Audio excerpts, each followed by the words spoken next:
Ketua DPP Partai Golkar, Dev Laksono meminta sejumlah pihak untuk tak menanyakan status Presiden Joko Widodo dan Wakil Presiden terpilih Gibran Rakabuming Raka di Partai Golkar. Hingga saat ini Golkar belum mengumumkan secara definitif tentang status Gibran dan Joko Widodo di Partai berlambang pohon beringin tersebut. Meski begitu, menurut Ketua DPP Partai Golkar, Dev Laksono, Gibran dan Presiden Jokowi sudah menjadi bagian dari Partai Golkar. Dev menambahkan Golkar merupakan rumah terbaik bagi kedua tokoh. Kemarin Mas Gibran maju dan menang sebagai Wakil Presiden Republik Indonesia, mendapatkan rekomendasi dan juga dari Partai Golkar. Nah, ini menunjukkan bahwa kedua tokoh nasional ini sudah menjadi bagian keluarga besar Partai Golkar. Jadi tidak perlu dipertanyakan lagi, tidak perlu diragukan lagi. Nah, posisi Pak Jokowi saat ini adalah Presiden Republik Indonesia. Beliau adalah pengayom semua partai yang ada di Indonesia. Sementara itu pengamat politik Universitas Al-Azhar Indonesia Ujang Komarudin menilai Gibran Rakabuming Raka harus mandiri dan independen tanpa Jokowi ketika menjabat sebagai wakil presiden dengan bergabung menjadi anggota partai politik. Menurut Ujang, dengan menjadi anggota parpol, Gibran mempunyai kekuatan sendiri sehingga tidak menjadi ban serep di pemerintahan. Sebenarnya kalau posisi Ronin ya tidak punya bos gitu ya, tidak punya partai gitu, maka ya posisi yang rawan bisa dimainkan oleh pihak lain atau partai politik yang lain. Tetapi posisi dia sebagai cawapres terpilih itu ya sebenarnya menjadi sebuah kekuatan sendiri ketika dilantik nanti ya, menjadi sebuah kekuatan yang bisa katakanlah ya diperhitungkan oleh pihak lain. Jadi saya melihatnya kalau tidak punya partai ya akan dianggap lemah. Makanya Pak Ma'ruf Amin dari independen ya, dari perseorangan katakanlah tidak punya partai, maka ya tidak punya kekuatan. Setelah tak lagi bersama PD Perjuangan, Wakil Presiden terpilih Gibran Rakabuming Raka belum menemukan rumah baru partai politik. Ditambah pula hubungan keluarga besar Jokowi dengan PDIP dinilai sudah berakhir sejak Gibran memutuskan maju mendampingi Prabowo di Pilpres 2024. Mampukah Gibran berselancar di pemerintahan tanpa memiliki rumah partai politik? Lalu apa yang membuat Gibran tak kunjung memutuskan bergabung dengan satu parpol manapun? Kita akan bahas saudara bersama dengan Wakil Ketua Umum Partai Golkar, Erwin Aksa, lalu ada Sekjen Presidium Relawan Gibran, Twedi Ginting, dan Direktur Eksekutif Indikator Politik Burhanuddin Muhtadi. Selamat petang Pak Erwin, Mas Burhan, Bang Twedi. Selamat petang. Apa kabar? Baik, Pak Erwin, terakhir Pak Erlangga bilang Jokowi dan Gibran sudah masuk keluarga besar Golkar, tinggal tunggu formalitasnya. Ini kenapa soal formalitas ini alot, lama? Ada apa sih Pak Erwin? Saya kira yang pertama kalau kita melihat kenapa Golkar dan Pak Jokowi dan Mas Gibran dekat, karena kita punya satu kesamaan dalam ideologi, yaitu ideologi karya. Pak Jokowi kan selalu berkarya, ingin membangun, ingin berbuat ya buat bangsa dan negara.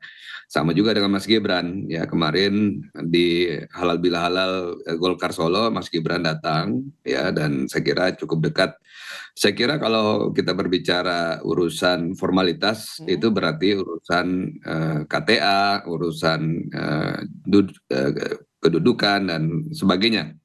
Dan kalau saat ini saya kira karena kita belum munas ya, kita belum menentukan pengurus baru, jadi kita menunggu setelah munas nanti seperti apa posisi Pak Jokowi dan Mas Gibran. Jadi saya kira itu yang dimaksud dengan formalitas. Tetapi kalau hubungan saya kira dekat, karena sama-sama kalau kita berbicara ekonomi yang dilibatkan selalu Pak Erlangga, Ketua Umum Golkar. Gitu. Oke, masih menunggu munas karena tadi disinggung soal posisi kedudukan. Sebelum bahas itu, saya ingin ke Bang Twedi. Kalau dari lawan bagaimana? Apakah juga cerita kenapa sampai sekarang Gibran ini belum juga mutusin gabung parpol mana? Karena banyak yang tertarik nih, Bang Twedi. Terima kasih, Mas. Saya kira posisi Mas Gibran yang sampai detik ini juga belum memutuskan untuk masuk kepada partai yang baru adalah putusan yang bijaksana. Karena apa? Karena kita sama-sama tahu bahwa proses Pilpres 2024 baru saja selesai dengan segala proses dan dinamikanya. Di mana dalam proses itu adalah yang salah satu yang berperan adalah sebagai instrumen demokrasi adalah partai politik. Saya kira partai politik dan seluruh relawan telah mengantarkan Pak Prabowo dengan Mas Gibran menjadi presiden dan wakil presiden terpilih di pada Pilpres 2024. Dan setelah menjadi presiden dan wakil presiden, saya kira Pak Prabowo dan Mas Gibran adalah milik seluruh rakyat Indonesia. Sehingga menurut saya sangat bijaksana sekali putusan Mas Gibran sampai detik ini belum tergesa-gesa untuk masuk partai politik baru. Begitu, Mas. Tapi kalau sampai sebelum dilantik itu harus sudah gabung parpol atau gimana dari relawan? Saya Idealnya? kira idealnya saya kira kita sama-sama tahu bahwa partai politik yang masuk bagian dari koalisi Indonesia Maju itu adalah gabungan partai politik dan banyak sekali begitu. Saya kira kurang tepat juga kalau terlalu terburu-buru juga kalau Mas Gibran masuk ke partai politik. Karena apa? Karena kita sama-sama tahu bahwa Mas Gibran bukan dari kader-kader partai politik yang menjadi partai koalisi Indonesia Maju. Saya kira situasi psikologi partai masing-masing partai juga saya kira harus dijaga. Terkait dengan apakah timingnya Mas Gibran akan masuk partai salah satu partai baru sebelum atau setelah pelantikan, saya kira sama-sama ideal. Oke, oke. Mas Burhan, kalau tadi bicara soal Golkar belum formal, apakah ini termasuk karena membahas bagaimana nanti posisi Jokowi dan juga Gibran? Terus kalau misalkan Gibran belum masuk di partai politik, bagaimana daya tawarnya nanti ketika jelang pelantikan, penyusunan kabinet, seperti itu Mas Burhan? Sebenarnya tidak menjadi persoalan ya terkait dengan apakah Pak Jokowi ataukah Mas Gibran terafiliasi ke partai politik atau tidak. Karena yang menjadi penentu dalam konteks governability itu adalah presiden terpilih nanti Pak Prabowo ya. Dan kita tahu gitu ya, Mas Gibran justru kekuatannya kalau bisa menjadi ini bisa dimiliki oleh semua partai, bukan hanya satu partai saja. Dan itu pula yang menurut saya menjelaskan mengapa Mas Gibran sejauh ini itu belum memutuskan secara formal untuk masuk ke salah satu partai. Meskipun sempat pada waktu ulang tahun Golkar ada kabar yang mengatakan beliau sudah hampir memakai jaket kuning, tiba-tiba ditunda atau dibatalkan. Tapi poin saya, mungkin Mas Gibran sedang menunggu waktu yang tepat untuk mengambil keputusan mana partai yang paling memberikan semacam tawaran terkait dengan positioning yang lebih kuat gitu ya. Tetapi di sisi lain untuk kali ini memang menurut saya dia sedang mengambil keputusan untuk bisa menjadi milik semua partai. Dan itu menjadi kelebihan juga ketika dia tidak terafiliasi kepada salah satu partai. Lain kalau misalnya Mas Gibran masuk ke salah satu partai, satu sisi itu punya kelebihan, dia mendapatkan dukungan konkret dari partai yang dia masuki, tapi di sisi lain juga memperkecil ruang geraknya karena partai lain yang tidak dimasuki akan menjaga jarak dengannya. Jadi ada plus minusnya sebenarnya masuk ke dalam satu partai. Oke, Pak Erwin, betul apakah ketika nanti kalau misalkan Jokowi Gibran masuk partai Golkar, ada riak-riak di antara parpol koalisi pendukung Prabowo Gibran? Ataupun juga bahkan di internal Golkar sendiri? Saya kira nggak ada. Buat Golkar kita sedang melihat lagi ke depannya, melihat pilkada dan juga pemilu 2029. Kalau kita mendapatkan tambahan kekuatan dari tokoh ya seperti Pak Jokowi, Mas Gibran, ya pasti 2029 Golkar akan semakin mantap, semakin lebih baik ya. Kita menargetkan menjadi pemenang pemilu di 2029. Jadi perencanaannya sudah mulai kita lakukan dari sekarang. Dan bagaimana kita nanti bisa merekrut ya, siapa tahu nanti Pak Jokowi bisa membawa gerbong yang bagus sebagai kandidat untuk pemilu yang akan datang. Jadi Munas Golkar kan baru Desember ya, dan saya setuju apa yang dikatakan Mas Burhan. Yang paling penting sekarang ini posisi Wapres itu nanti harus kuat ya. Oke. Seperti diketahui Wapres itu seringkali kalau tidak aktif ya biasanya nggak terlihat apa yang dikerjakan oleh Wapres. Jadi saya harapkan nanti Mas Gibran proaktif ya seperti Wapres Pak JK 2 kali Pak jadi Erwin, Wapres. tapi kalau bagi Golkar ini lebih baik Gibran ada di partai politik atau dimiliki semua partai politik? Ya, saya nggak tahu keputusannya kan di Mas Gibran. Buat Golkar kalau ada tokoh yang masuk akan semakin bagus karena Golkar ini terbuka buat siapa saja dan kita di Golkar kan memang terbuka TBK ya dan kita tidak membatasi dan kita semuanya menyelesaikan masalah dengan musyawarah. Jadi tidak ada pemilik di partai ini. Jadi saya kira kita menunggu ya apakah Mas Gibran, Pak Jokowi ingin bergabung dengan Golkar ya apabila serius ya kita tentunya memberikan kesempatan yang baik buat Pak Jokowi dan keluarga. Tetapi sekali lagi bahwa Pak Jokowi dan keluarga sangat nyaman karena Golkar ini sama dengan apa yang menjadi pemahaman Pak Jokowi dalam pembangunan ya karya kekaryaan. Oke, kalau dari relawan, Bang Tuedi, relawan ingin Gibran ini ada di parpol atau justru mendingan dimiliki oleh semua partai politik? Sejauh ini saya kira begini Mas, kita sama-sama tahu bahwa proses yang mengantarkan Pak Prabowo dan Mas Gibran itu menjadi presiden dan wakil presiden adalah gabungan partai politik. Dan di mana Mas Gibran itu merupakan representasi dari keterwakilan dari seluruh partai politik.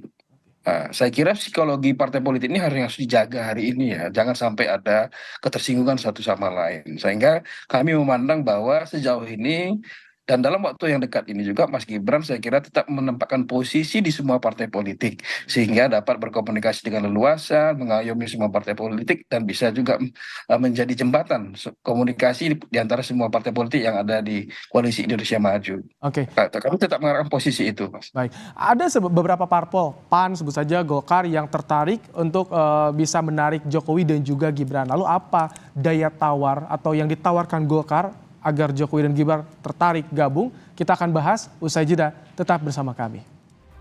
Setelah lepas dari PDIP, kemana Gibran akan berlabuh? Karena apakah kuat pengaruh Gibran ketika menjadi wakil presiden tanpa partai politik di belakangnya? Masih bersama kita, Pak Erwin Aksa, Bang Tuedi Ginting, dan juga Burhanuddin Muhtadi.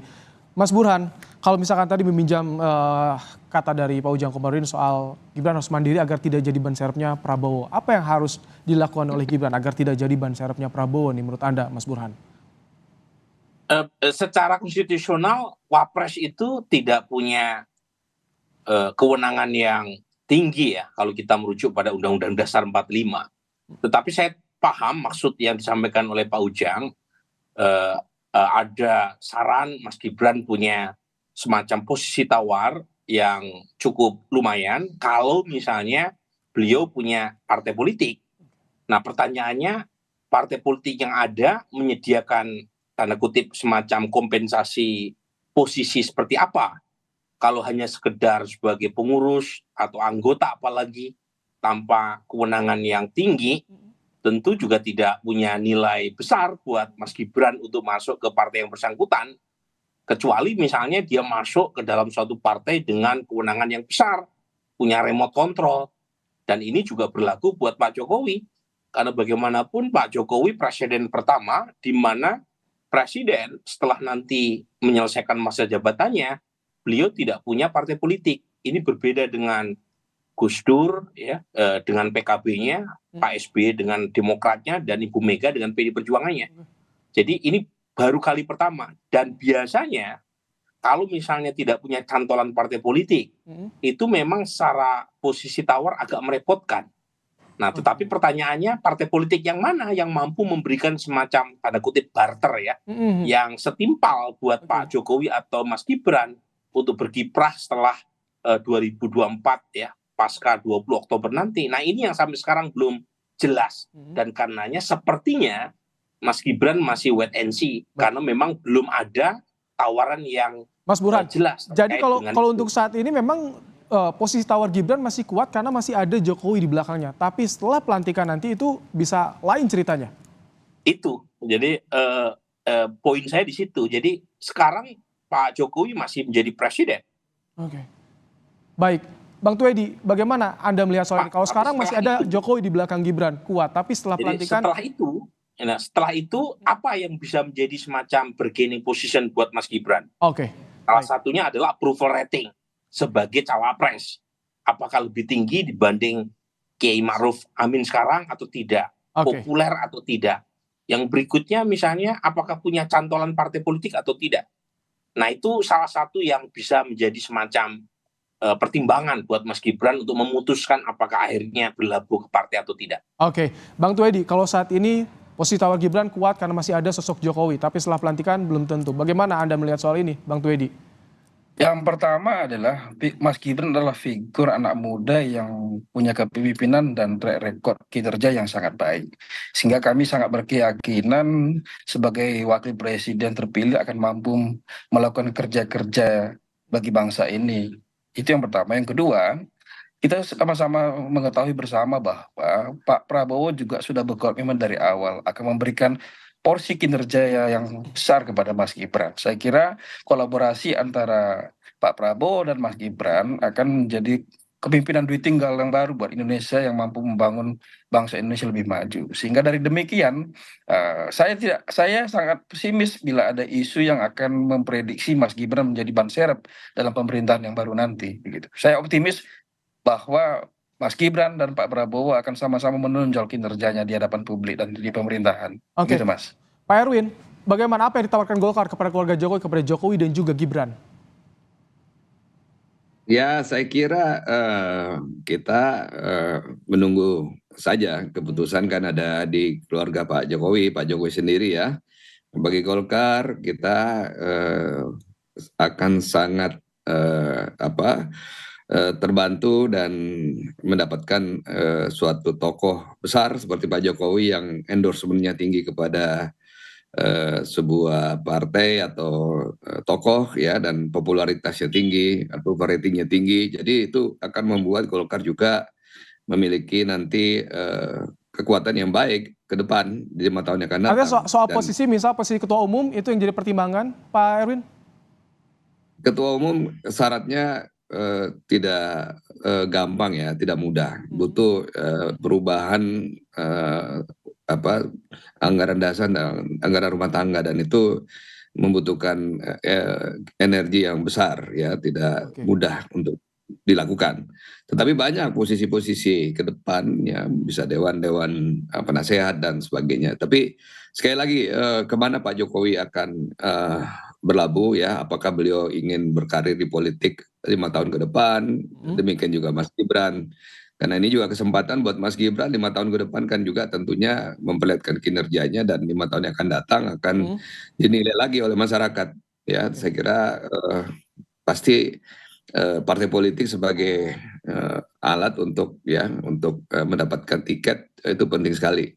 Jadi kita lihat aja, buat Golkar kita menunggu bagaimana keputusan Pak Jokowi. Pak Jokowi juga belum pernah merespon ya bagaimana sikap politik beliau setelah PDP kemudian tidak menganggap lagi Pak Jokowi sebagai anggota PDP. Jadi kita menunggu aja. Mas Burhan, untung ruginya bagaimana Gibran Rakabuming Raka sebagai anggota parpol atau tidak ketika nanti menjadi wakil presiden?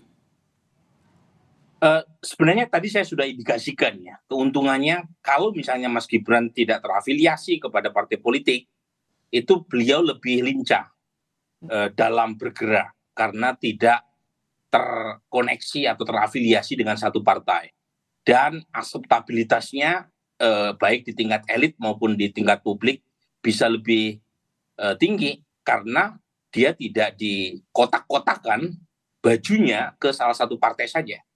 Jadi tingkat penerimaan terutama di kalangan partai pendukung Pak Prabowo itu lebih luas kalau tidak diperkecil ya ruang geraknya, terkoneksi menjadi salah satu aktivis partai tertentu.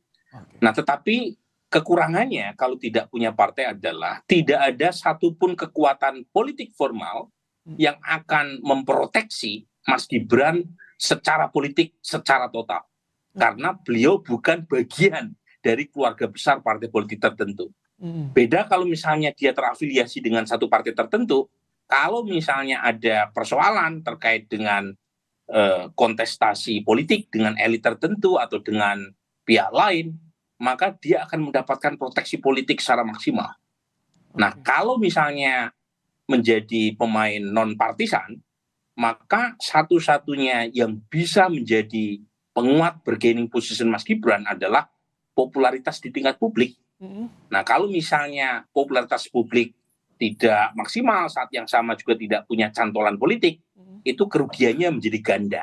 Nah, itu kekurangan kalau misalnya Mas Gibran tidak menjadi bagian dari keluarga besar partai politik tertentu. Jadi ada plus minusnya. Partai politik apa yang menurut Anda harus diambil oleh Gibran Raka Buming Raka, dan kapan momen yang tepat Gibran untuk bisa bergabung dengan partai politik, Mas Burhan? Lagi-lagi trade off-nya itu harus dihitung sama Mas Gibran. Kalau misalnya Mas Gibran merasa trade off-nya itu lebih positif kalau bergabung dengan partai politik, nah pertanyaan yang perlu dikejar berikutnya adalah apa yang ditawarkan oleh partai politik yang ingin menarik Mas Gibran. Apakah posisi sebagai ketua umum, apakah posisi sebagai wakil ketua umum, apakah posisi sebagai ketua Bapilu, itu sangat menentukan buat Mas Gibran untuk mengambil tawaran tadi. Sebab kalau misalnya tawarannya tidak cukup meyakinkan untuk Mas Gibran masuk, itu juga tidak terlalu banyak gunanya kalau Mas Gibran terlibat dalam satu partai politik. Jadi misalnya nih ya, Bang Erwin menawarkan Mas Gibran masuk, kalau misalnya Munas Partai Golkar memberikan satu tawaran yang menggiurkan, yang memberi kewenangan besar buat Mas Gibran untuk ikut terlibat dalam proses pengambilan keputusan internal partai, mungkin Mas Gibran akan serius mempertimbangkan. Kalau tawarannya bagus pasti diambil ya. Oke. Betul. Kami tangkap. Terima kasih Mas Burhan untuk pandangannya. Terima kasih juga Pak Erwin Aksa dan juga Bang Toedi Ginting untuk waktunya di Kompas Petang sore hari ini. Terima kasih Pak Teddy. Terima kasih Bang Erwin. Sudah Kompas Petang.